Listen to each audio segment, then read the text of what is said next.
Hello and welcome to Breaking the Cycle. My name is Alan Hyde, and tonight I am joined by a special guest, Jessica Seidel. How are you doing? I'm doing good. Good. Jessica is a MS, Master's in Science, LPC, so Licensed Professional Counselor, I believe is the designation. She's also the director over at it's Lead Ladder. The Ladder Alliance. The Ladder Alliance, that's right. And she also has a private practice telehealth called Mind Squared. And we're going to get into all these things as well as your background with trauma-informed care, working with kids, families, individuals. And you were telling me a little bit about it before, but we're gonna get into all of it as we go. And so as we start, why don't we just start with kind of what was your motivation, your passion for getting into the field of psychology? Yeah, so that's always kind of the long-winded part of the story, right? So I am a survivor of child sexual abuse. And it was one of those things when I got into, it's happened in right before middle school, and by the time I got to high school, it was kind of like trying to understand the behaviors of other people. And so I took a psych class in high school, loved it so much I actually came back and was like the teacher assistant my senior year for that class. Okay. That's how it started, huh? Yeah, that was kind of how it started. And so then I went to UT Arlington and got my bachelor's in psychology from them, and took my precious time doing that, and then went and got my master's in counseling and development from Texas Women's University and finished my master's in a year and a half. Yeah. So Texas Women's University. What city is that in again? that's in Denton. Denton. Yes. Okay. Yeah. I've heard of it. Yeah. Yeah. Competition to, oh Lord, now I feel bad. You don't even remember your guys' rival? Uh-huh. That's the way it goes. That's a good thing. Mean Green. I was like, I can't think of the name of the school all of a sudden. I'm going to get a hard time for that because I've got friends that went there. Mm-hmm. Yeah. Yeah, there you go. Yeah, my sister has a lot of friends that went to Texas Women's. Mm-hmm. Yeah. And so you had mentioned before you're pursuing your doctorate as well. I am. So it's been kind of an interesting journey. It started, I'd say, probably in my undergrad where I deep dive into trauma, and then understanding how trauma affects the brain. I was kind of curious in what it looks like to try and learn when you've experienced trauma, because the brain just doesn't function the same. And so through all of my experience and working with kiddos and trying to better understand what we can do for individuals in general, so that they can learn more effectively, it's led me into the school psychology realm. Okay. And so, yeah, I'm currently at Texas Women's working on a doctorate in school psych. We actually just finished out the semester, so. Awesome. Yeah, it's probably a relief, huh? It really is. It's it's not hard. It's just a lot of work. Yeah. So. Yeah. My fun tidbit, and then we'll jump right back in. My sister is a school psychologist. Oh, very so nice. she was commenting. She was the one who was commenting, like, go school psychs. Yeah. Very nice. Very nice. Yeah. University of North Texas. There we go. UNT. Oh, okay. Now I remember it. Yeah. Mm-hmm. Yeah. See, I told you I would. As you're studying in your doctorate, are you at your dissertation candidacy, or are you just studying currently? Yeah, I'm just studying. Like, this was first year, second semester. Like, we are baby school psychologists at this point. Okay. Well, you'll be there, Yes. It's just a process. Yes, it is. Yeah. A long one sometimes. Do you feel like when you do that dissertation, the bulk of your work is going to be around like brain health and how these things are impacted within the realm of trauma, and then go work with kids and get them those resources? Yeah. So kind of the thing that I'm playing around with right now. So ADHD, obviously we've seen a lot of that. Attention deficit hyperactivity disorder. And what many probably don't know is there is not a single assessment to diagnose that. In recent years, we have found that it has a genetic component to it. So usually somebody in the family has it. But what is kind of the tricky thing is that individuals of trauma can also have signs of ADHD because of the way it affects the brain. It affects it very similarly. And so I think my dissertation is probably going to revolve around like some type of differential diagnosis and trying to understand the differences in those. Yeah. And what that looks like and how we can more effectively treat it in the school system. So I'm so glad you mentioned that, because I was just talking with clients of mine today. He was going in for an assessment, and he was hoping that he'd be able to assess through for ADHD. And I told him, I said, hey, let's pump the brakes a little bit, because let me educate you on kind of what they're going to do, because there's not full assessments for ADHD, but they may be able to tell certain symptomology, and they're going to do a full assessment, a full psychological assessment on you, right? And I also like that you pointed out the differentiation between ADHD and possible diagnosis of trauma, PTSD, and things of that nature. And for those listening, I know we've talked about this on the show before with Gabe, is, there's an overdiagnosis culture. Yes. And I think media plays a factor, social media. But what are your thoughts on? Diagnoses are great for individuals who are really struggling, because I think it gives you an answer of like, okay, I'm not crazy, right? I do have something going on. I am struggling with something. But it can also be this kind of hang up too, that we're not being all about our diagnosis either. Yeah. And so making sure that it's utilized effectively. I mean, that was hammered into us in my undergrad in psychology, was like, be aware of your diagnosis. Don't just hand out a diagnosis, really be with the client, understand what's going on, because this is something that's going to track with them the rest of their lives. And if you misdiagnose, we've heard the stories of it, right? Mm-hmm. It affects somebody's life deeply. And so, in your career, have you ever had someone come to you with the wrong diagnosis and then help them see the path towards what would probably better be a description? Yes. I did groups when I was doing kind of not my undergrad, but my graduate work and my LPC internship stuff. And it was groups for kids with ADHD. And so, you come in and they're like, they've got ADHD, they're on medication, but it doesn't seem to be making a difference. And so, they ask questions of like, is it in the family? What's been going on? Yeah. Doing an ACE assessment, for those of you who don't know, that stands for Adverse Childhood Experiences Study, done by Kaiser Permanente back in '97. And it's a measure of trauma, essentially. Isn't it? It's no wonder that that's blown up, right? Because people are seeing the effects. Like, I don't know what generation you're in, but the millennial generation that was overdiagnosed with ADHD, and now it's like there's all kinds of other complicated issues. Maybe we missed the diagnosis window here, or something was misdiagnosed. Right. And then, you throw autism into it as a neurodevelopment, and it gets real messy real quick. Yeah. We could probably have a whole follow-up conversation, but what are your thoughts on the surgence of autism diagnosis in today's culture? I think it's been something we've always had. And it's one of those, as we become more knowledgeable in it, as we have more effective assessments for it, because it is one of those that has assessments, you're better able to understand it. The kind of joke in the mental health world is we all have a little autism. And that's why it's beautiful that it's on a spectrum. Like some of us have it, we're a little socially awkward, but we function on a day-to-day, whereas there are individuals who truly, it's a neurodevelopment disorder. It's how it affects the brain and how the brain learns and how people learn. And so, it's important when it needs to be diagnosed. Yeah. It's also good that we can joke about it too. Yes, it is. Yeah. Have you ever heard of the Amen clinics? I have not. In California, they started in California, and now they're national. And Dr. Daniel Amen, he does like brain scans on the Pope and a bunch of famous people. Yes. Yeah. I was like, he has got a book, doesn't he? Yeah, he's got. Yeah, that's where that guy, he's a pro. He's as much a psychiatrist as he is a businessman. Yes. So he's got like 20 books, but his famous one is Change Your Brain, Change Your Life, or he's got one on ADHD too that's like really, really popular. But he was really big on like not overdiagnosing these things, but making sure that people aren't over medicated and are on natural remedies. Mm-hmm.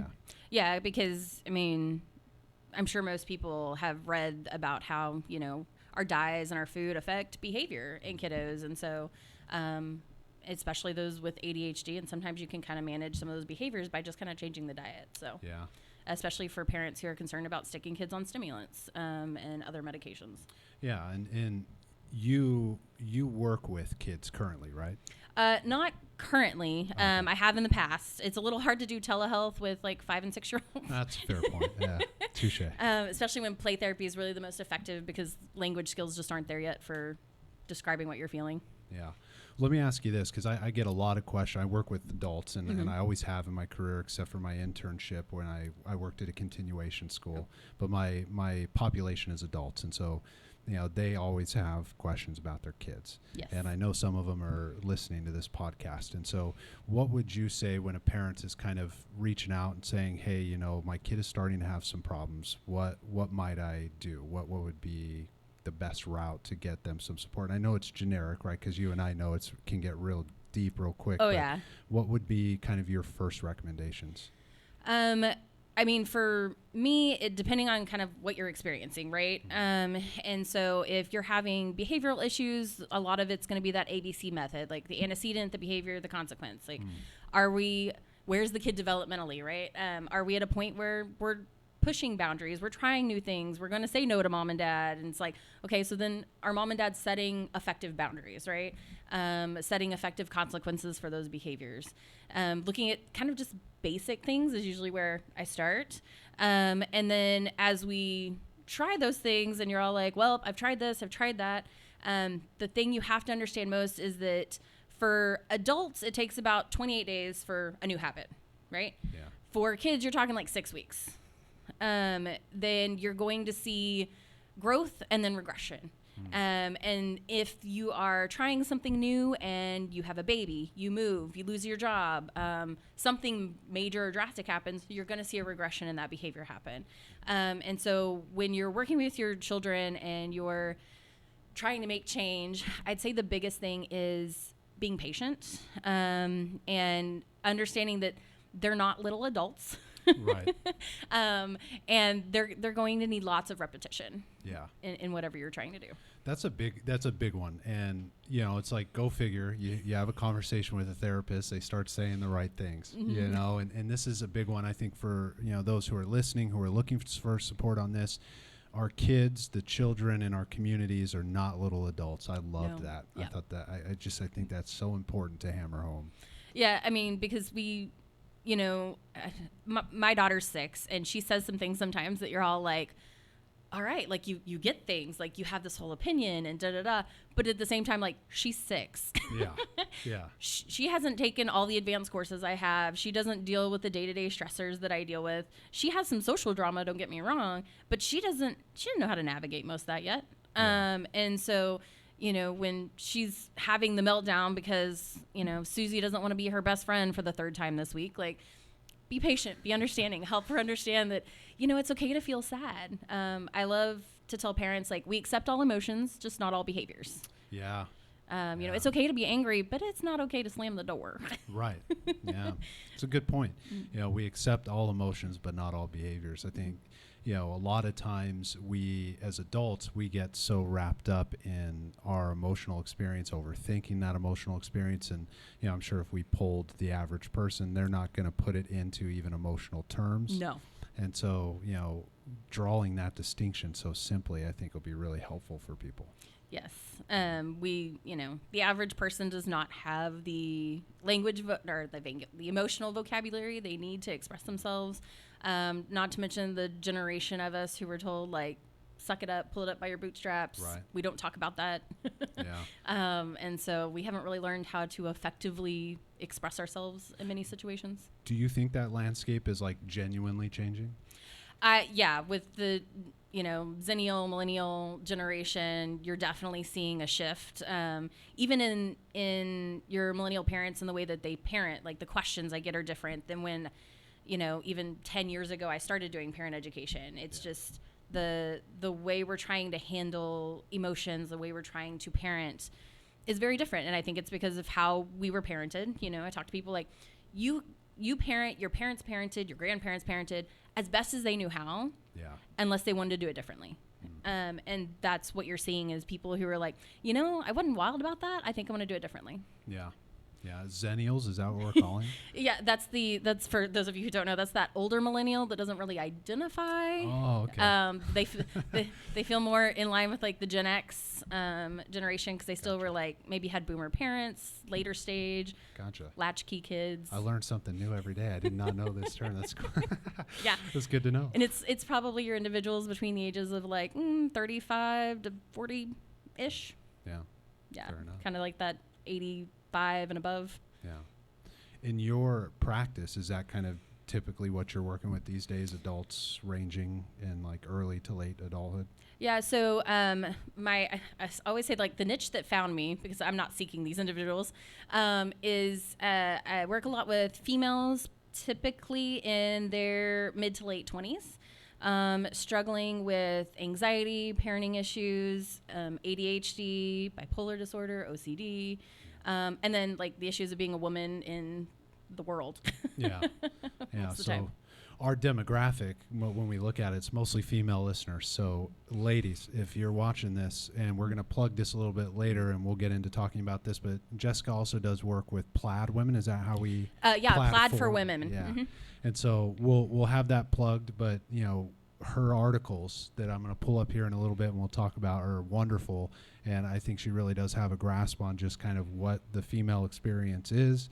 If I could say that as a man from my perspective, it's like I was reading them, I was like, oh, this is good stuff. Yeah, it's fair. Yeah. Well, it's, they're growing up, we didn't really talk about, one, what it's like to be a woman, but one, what it's like to be a woman and have kids and now be in a space where women kind of have to work. It's not, many women get to stay home and that's fantastic.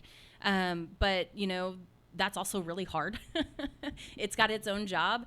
And I don't think we talk about enough on the dynamics of how hard it is to stay at home, but also how hard it is to work and how hard it is just to balance life in general as a female because of all of the societal expectations that's put on from us from a very young age. What do you think the shift is early? And I think a wonderful transition to maybe take a look at this is like, what do you think the transition is early for some of these girls that are growing up in societies and cultures today where that message that you heard growing up might still be perpetuated? So with my daughter, I'm kind of open and honest about it. We talk about it. I'm like, oh, mommy's frustrated. I'm like, it's hard raising two kids. It's hard work. And so she'll kind of mimic that. And she was like, today was a hard day, wasn't it? I was like, yeah, it kind of was. And that's okay. We got through it. And just kind of helping her understand that like, not everything's going to be perfect. It's not Susie Homemaker. It's not keeping with the Joneses. Like life's hard, but we keep going through it. Like, we can persevere forward, so to speak. Yeah. And then, letting her feel comfortable to express herself and have her opinion and try things that, aren't maybe gender specific type of situation.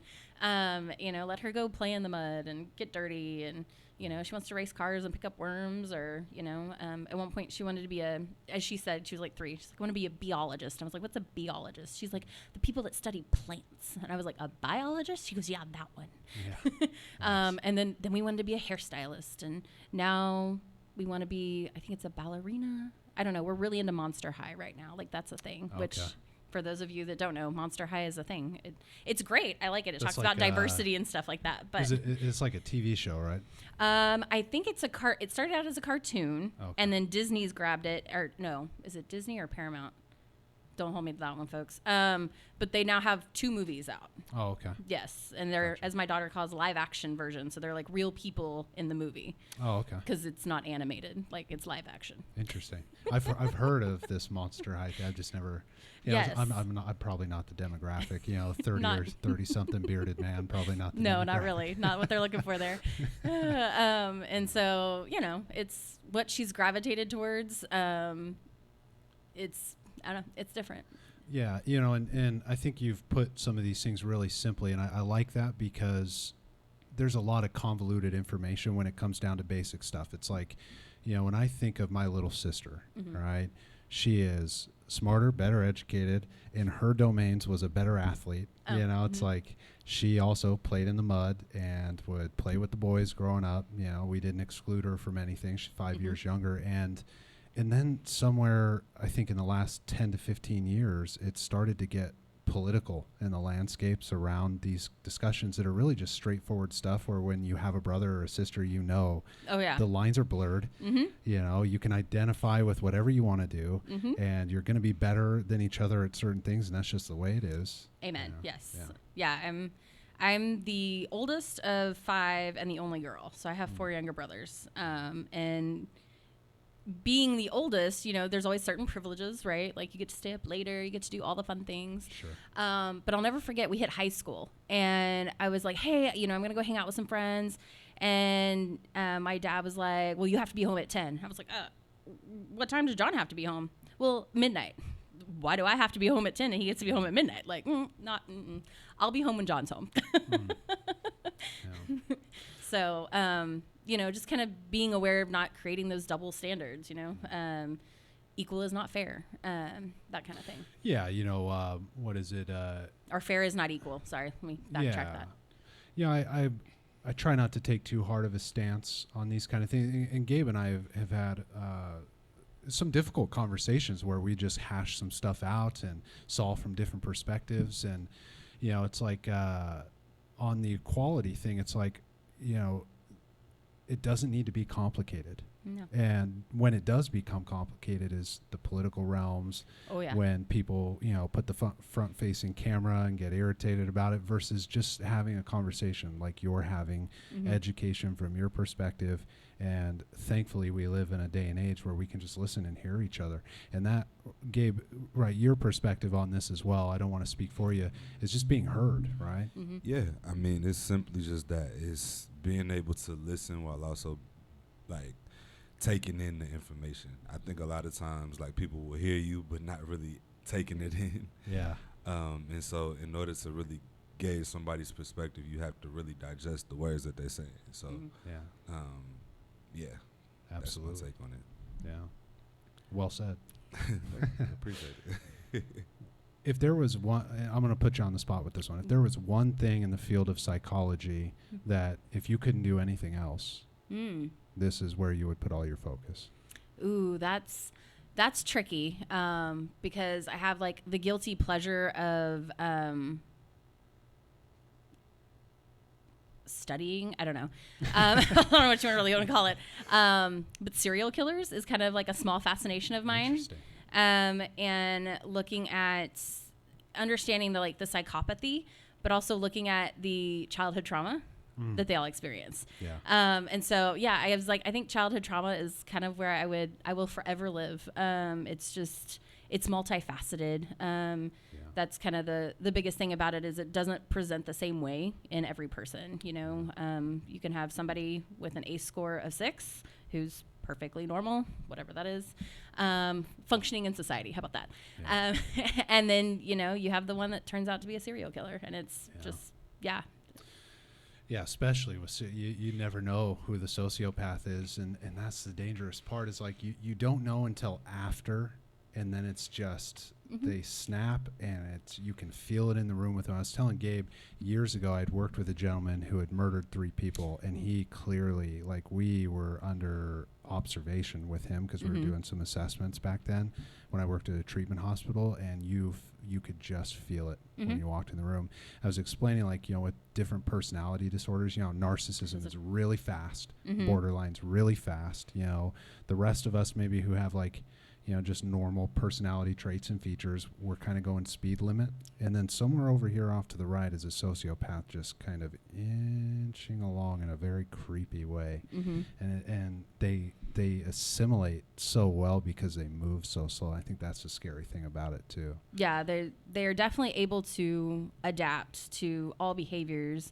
The biggest part is that lack of empathy that they possess. And so they can be the most charming, amazing person in the world. They just, if they're not getting anything out of it, like, they really don't care. Yeah.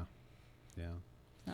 And you mentioned a good point too, is, you know, childhood trauma. It's the number one thing. You know, I work mostly with 12-steppers, so like friends and family members of alcoholics, addicts of any nature, creed, you know, just every background. Right. And that is always an aspect. We're always looking at their ACEs. We're always looking at their adverse childhood experiences. And so you're stating, and I agree with you, it's like if you're coming in the realm of therapy to work through something that's bringing you distress, it's probably pretty fruitful to look for history of trauma. Yeah.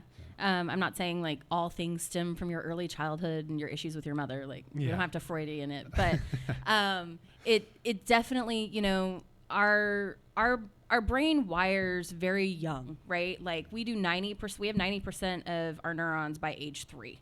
Okay. And then all the pruning happens in your teens as your brain starts to take shape and decide what's keeping, what it's throwing away.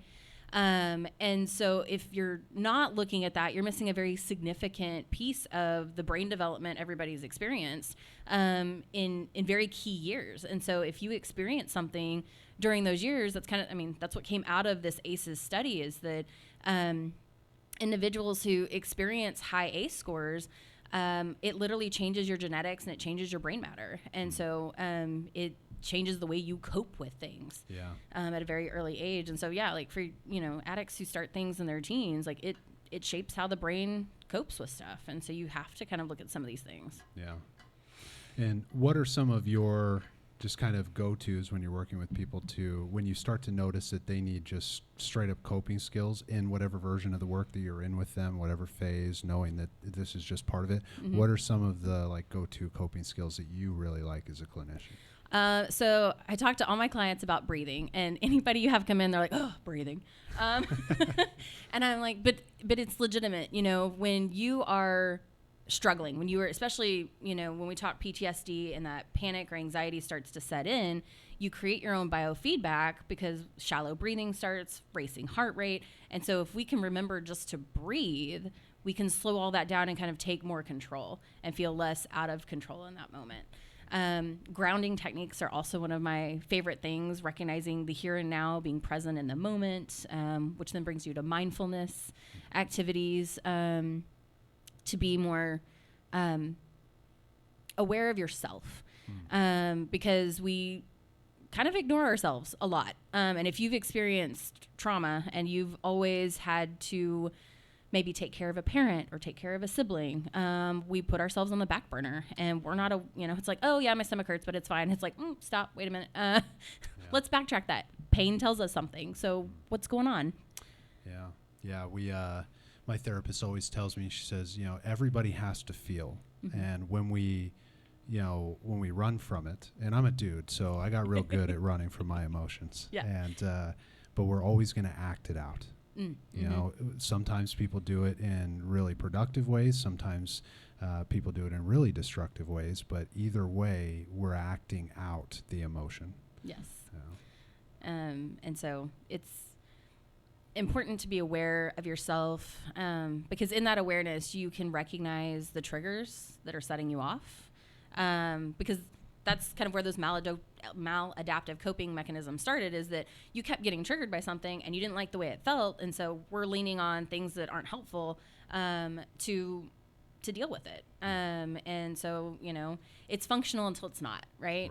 That's kind of usually the DSM's diagnosis is like, it's dysfunctional in daily life. Yeah. And, you know, and then the big one, which is, you know, is this causing you a clinical level of distress or not? And, you know, it could be causing some kind of distress, but if it's not that significant distress and you're coping with it just fine, then we look for other descriptors. Other causes. Exactly. Yeah. So we were talking about like how childhood trauma kind of changes the genetic makeup and all of that. And, you know, Kaiser Permanente, the study they did was on people with HMOs, so 40, 50-year-old men and women, doing kind of a retrospective interview.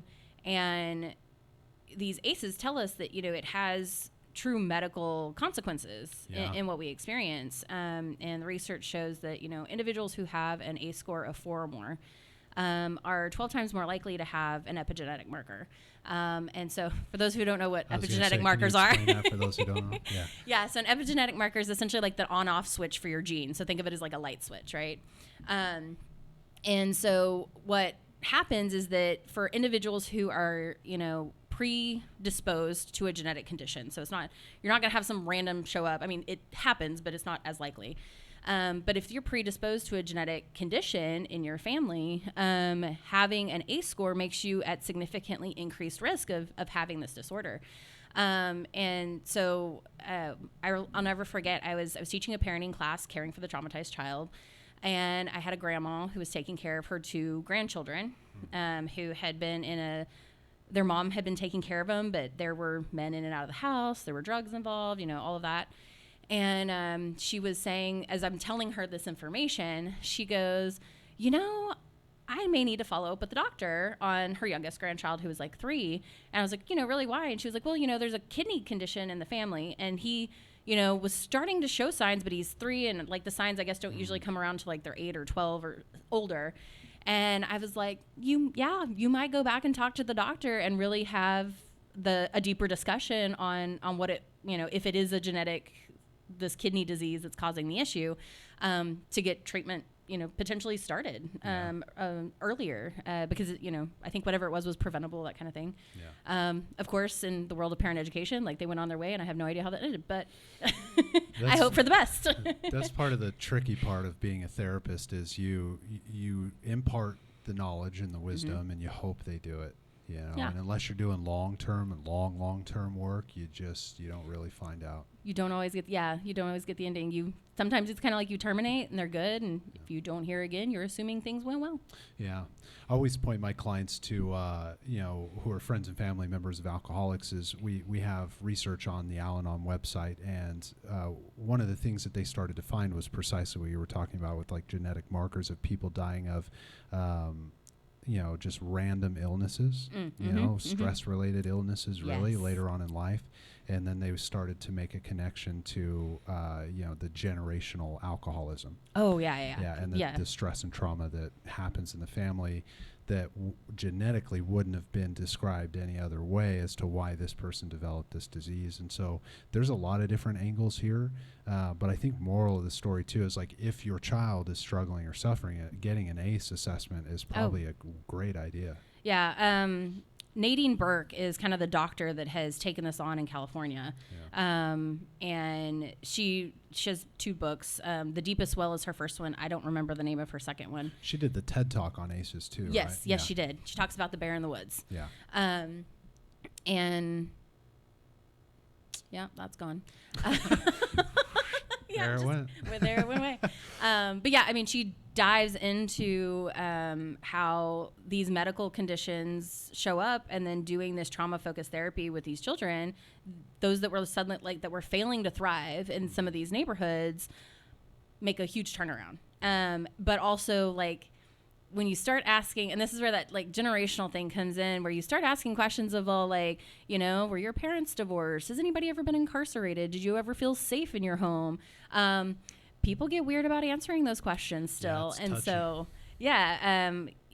trying to give an ACE, you don't always get all the answers. And that's where your, clinical interviews and things are going to come in, because eventually it comes out. Yeah.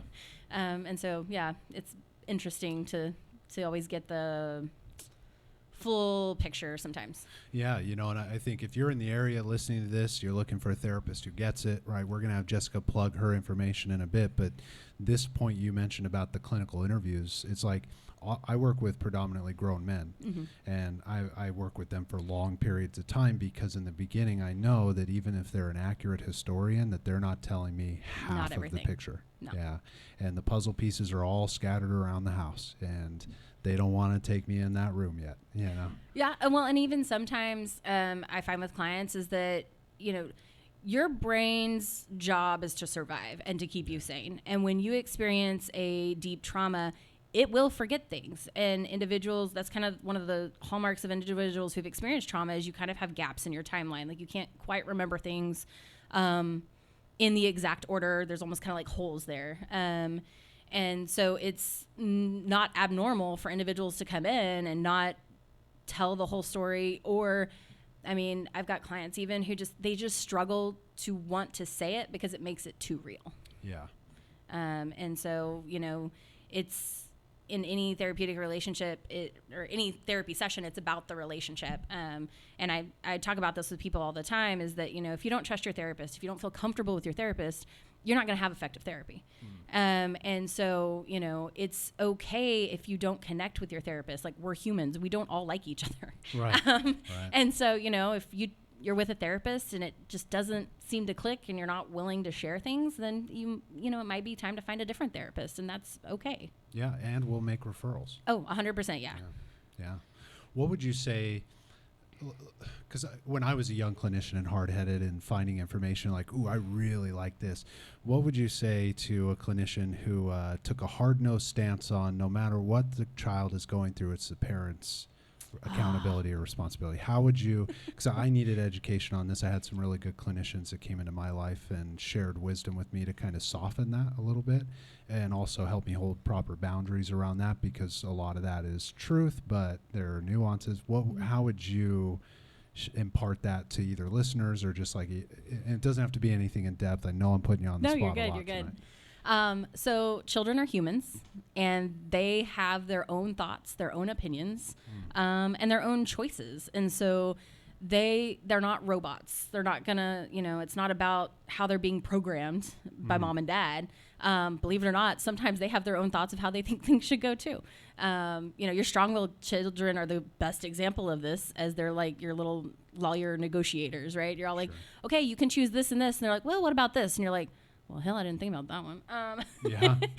And so then you've got to decide as a parent, like, am I sticking the line, or do I give to this compromising technique that my child's trying to use? And so, you know, understanding that, you know, psychology isn't just the brain. There's the biological, there's the psycho, there's the social. It's not just nature, it's not just nurture, it's a combination of both. Right. And for the men listening, this is why I keep reasonable women around, because they're the ones who check this in my innate male nature, and in my early clinical life. I got the education from the perspective, you know, I played baseball for 19 years. So when I came into my master's, I was coming right off a baseball field. It was dudes 24/7, and I was a bull in a china shop. And, you know, getting that reasonable perspective from the other side of nurturing and taking our time with people and not needing results or outcomes, you know, I think you just encapsulated that really beautifully. Well, yeah, and that outcomes piece, I think, is really important, especially for young clinicians, is that you're so driven to make a difference or have an answer or get people better, and that imposter syndrome, right, can start to really set in. And so checking yourself sometimes, even of like, am I being realistic about this situation? When you were doing your 3,000 hours, or like maybe when you were in school, did they make you record any of your sessions? Oh my gosh, yes. Oh, those are awful. That's the worst. Those were awful. I swear, it's so good sometimes just to sit and talk with a clinician who understands like how uncomfortable that is. It so is. Oh, it's so cringe. Yeah, like you're sitting here on you never forget your first like pre-prac clinical rotation where you're having to record it. And for us, it was like student on student. That way, you know, you're not damaging anybody. And you're like, well, I don't like, how do you start talking? Yeah. What do I say? Can I move my hands? I had a professor once tell us to sit on our hands, not because we can't use them, just because we use them as crutches a lot. And, I still use my hands. Oh, I'm incredibly I mean, you notice like I'm holding hands because I'm incredibly gesticular. I don't take the mic out here. But yeah, and ours was like, you know, therapy's not about asking questions. And so like you go like, no, can't ask that. And so like, you're like, well, what do I say next? Yeah. The master's, I went to Vanguard University. It's in Southern California, and they are very psychoanalytic. And so it's, you don't break the silence. We really cut back on verbal crutches. Like, you know, when you hear me say, and when you record it and you hear yourself like while they're sharing something, and then you get asked, what clinical intervention, what was the purpose? It's like, oh my God. And then they tell you afterwards, they're like, you know, we were really just holding a stringent standard, but go be you. Yeah. And, it's and then you're like, well, now I don't know who I am. Okay, cool. I figure this out again. I want to make sure that we have just a few moments, because I want to spotlight. So Jessica does some writing. I'm going to pull this up on the iPad here for Plaid for Women. And I was rereading through some of them just to be fresh before I came in. Managing overwhelm is at the top. And when I repost some of this to Facebook, I'll share your link so that people can go and enjoy your writing the way that I was enjoying this here. But one that caught my eye right away, all right, was Home for the Holidays. And, we're nowhere near the holidays, but what do you think are some of the important takeaways for people listening when it comes to navigating relationships with your family around the holidays, or just in general when you got someone difficult that lives down the street? Yeah. Family. Gotta love them, right? So this is where boundaries are your biggest friend, because it's going to set a line of where people don't cross. And if you set that expectation up front, it's what you can go back to when somebody crosses that line. And then the hardest part for most people, especially family, is then what is the consequence for that boundary once it's been crossed too many times? And understanding that, even if you still have to go to the Christmas or Thanksgiving dinner with Uncle Ted, who you're not speaking to outside of Christmas or Thanksgiving dinner, is that sorry, brain just like completely went blank. I love it when it does that. Yeah, it happens to me all the time too. Is kind of like the way you handle the people you don't like working with. You're nice, you're courteous, but you don't let them go where you don't want them to be. And I actually have a client I'm working with who she was telling sharing a story. And so it's become my new phrase, but it's like, not today. Yeah. Just not today, not today, Ted. We're not doing that today. Yeah. It's the simple stuff that are the effective boundaries that I always remind people when they come in. It's like, you're the expert of your life, and we're here to help you shine the light on it so that you can see it. And when you do see it, you'll see the simplicity of what needs to be said, and then you go practice it, and you're gonna mess it up. Oh, 100%. Right? But I really liked, the concept of natural consequences. Yes. And this is really important in boundaries too, guys, is, when you've stated, this is how I'm going to behave, that's the best way for someone to understand you mean business, right? Because, this line here on the table, if you were just to say like, hey, I've set a line here on the table, I don't know where that line is until you've told me I'm only going up to that line. And if I cross over that, I'm just not going to do it, right? And so now I start to see what you're willing to do, what you're not willing to do. And I can either adhere to it or not. And that's the beauty, is if I don't, you've already told me what's going to happen. Exactly. You're peacing out. Yes. And I think sometimes we get into women especially, and I'll talk from the women's perspective. I'll let you talk on the male's perspective, but we often believe that everybody can mind read. You know what I'm thinking, right? And so that goes with family too. Like, family does not always know what it is you're wanting. And so having to verbally, written, whatever, be like, listen, we are not X, Y, and Z, or I am not X, Y, and Z, or you cannot X, Y, and Z, is the most important part of setting that boundary. Because if, just like kids, when you set the expectation, they will rise. Same with your family. Set the expectation. See if they'll rise to the expectation. And then when they don't, again, that's where those consequences come in, is like, well, if you do this, then this is going to happen. Yeah. Sufficient challenge, right? And, with kids, they always say the sufficient challenge is age appropriate. All right. And with adults, it's, we don't really have to worry so much anymore about it being age appropriate as much as it being just appropriate. Yes. Yeah. Like, it's not vindictive. If anything, sometimes it can be confrontational, but out of compassion. Yeah. I was like, confrontation doesn't have to be a bad thing. Yeah. Sometimes it can be necessary. And, working with alcoholics, I'm sure you and the family members of alcoholics, a lot of times confrontation and boundaries is necessary because it's going to be tested or pushed. And the person I'm working with is allowing that because they get something out of it too, because then they get to act out. That's a whole nother can of worms. Yes, it is. Yeah. Is there anything else you'd add on the Home for the Holidays that, I know I didn't ask you nearly everything that was in here, but that, you like about that, or just kind of what prompted you to do that post? Yeah, so it was one of the first posts I did. I think it was a submission in November. And, I was kind of asking people, like, when you think about the holidays, what is the thing that stresses you out the most? And they're like, oh my God, going to deal with family. And I kind of reflected on like what my own experience has been with family, and it changes too, right? So when you're in your 20s, dealing with your family is very different kinds of boundaries as to when you're in your 30s, or when you have kids, or when you're older, or, if you're in the LGBT community, like we all have very different things that we're dealing with. And I know, like, for my family, having kids, being somebody in the child abuse prevention world, we don't hit, we don't spank. And I come from the South, Southern Baptist family, boomers, like spanking is expected. And so having that conversation of, acting out, we're going to set consequences, but we don't spank. And, if I'm not going to be open to that as a suggestion, nor am I going to allow you to do it. Yeah. Yeah, I hammer home with my clients the difference between punishment and discipline. Discipline, right? Yeah. Discipline, the definition of it is learning a new, a new idea, a new skill, right? So there are consequences, and without those consequences, you're not going to learn that new skill. I mean, we're therapists. We know it's like there were a lot of consequences and sacrifices and risks, like any other profession. But without those, we wouldn't be working at the level that we're working with clients who come to see us every day. Right.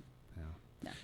Now, it's sideways. I swear this iPad is so old I can't get it to flip anymore.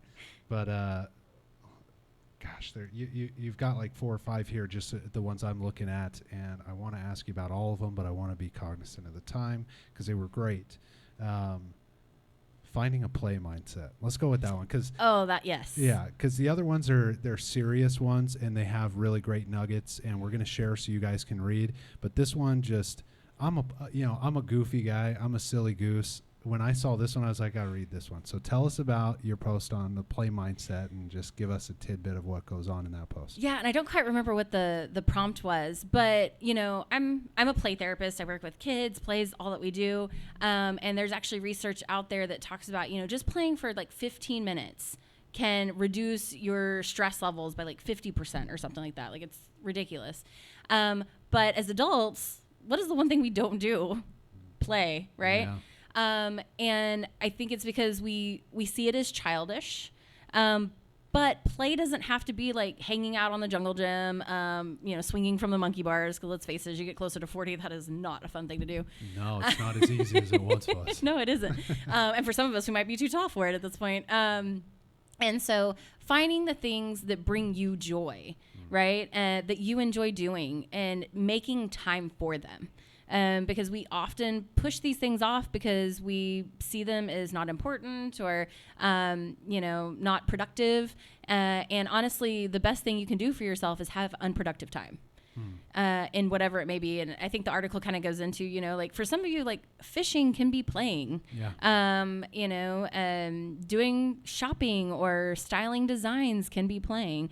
It's kind of, I almost think of it as like, it's the stuff that really engages the right side of your brain, where you're getting to enjoy, relax, and enjoy a part of yourself that you don't usually spend time with. Yeah, I like that. I being from California, I'm sure you can imagine, I have a healthy number of, in the entertainment industry, like actors and work in talent agencies. You would think these creatives would be like the most fun people. I swear, I have to remind them, like, hey, do something fun for yourself this week. Find a hobby, something you don't have to be good at. That's, I think, the big challenge. Yes, you don't have to be good at it. No. A lot of people want to be good at the things they're going and engaging in their hobbies and play and stuff, and it's like, just go make a mess. Yeah, go be good at being bad at something. Like, have fun with it. So we're coming close to the end here, a couple minutes left. I want to ask you a few rapid fire questions and just kind of have a little fun with it and see what you think. But if you had a mental health theme park, what would be the first ride that you built? Mental health theme park? Yeah. Oh gosh, I don't know. Like the anxiety drop. The anxiety drop. How long are they dropping? Exactly. You're all like, it's the anxiety drop. We're gonna pull you up, and then you're just never gonna know, and we're gonna drop you. Yeah. Which I mean, they technically kind of have that ride. I think it's the Batman ride or something along those lines. But yeah, they call it Lex Luthor's Drop of Doom in California. Okay, yeah, there you go. And it's all like, we're gonna bring you all the way up and then drop you. And I was like, if there's not a better example of anxiety, I don't know what is. Yeah. Well, what if they put you up there and say, okay, see you in 3 days? Exactly. Right. Yeah. Yeah. If well, let's go with this one. Your favorite cartoon character from childhood would be who? Gotta remember what I watched in childhood. I think the only thing coming to mind is Bugs Bunny, and I'm like, I know it's not Bugs Bunny. Yeah. Do you want to take another stab? How about Kim Possible? Kim Possible. My mom my mom's name is Kim. She loved Kim Possible. I see Gabe laughing. She used to have the little keychain that like sang this theme song. Like, Mom, put it away. Come on. Yes. Because I mean, I don't know, female, kicking butt, like taking names. I don't know. It's all the strong things I've always wanted to be. How would Kim Possible benefit from seeing you for therapy? I would say managing her own expectations. Okay. Yeah, that's a good one. Yeah, way to tie your points in here too on that. Yes. So let's take a moment, plug your the place that you work with, the Mind Squared, anything that you have going on, where people can find you, and then we'll also give the links when we put videos out. But plug it all. Yeah. So I am a owner and therapist at Mind Squared Counseling. We are a telehealth practice here in the state of Texas, so I can see anybody in the state of Texas. And because it's telehealth, I can see you wherever you are in the state of Texas, as the ginormous state that we are in. So as you've heard tonight, I work a lot with PTSD, specifically childhood trauma, though I have worked with a few veterans, though it's a very different realm of PTSD. And then anxiety, ADHD, parenting issues, mom, postpartum stuff, because that's hard stuff. And I'm here to kind of support you in any way that I can.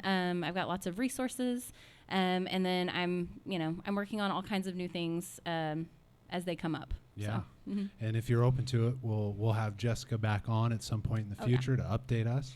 Right. But in the meantime, we'll have the links for her stuff wherever you find our videos, whether it's Spotify, YouTube, Facebook. We'll get those links out so you can get in touch with Jessica if you felt like you liked what she was saying and want to work with her. In the meantime, we recover together, we break the cycle together, and we're blessed to have you here. So, Jessica, thank you so much for joining us tonight. Awesome. Yeah. Cool. Hey, this is Phoenix, host of After Dark with Phoenix, broadcasting live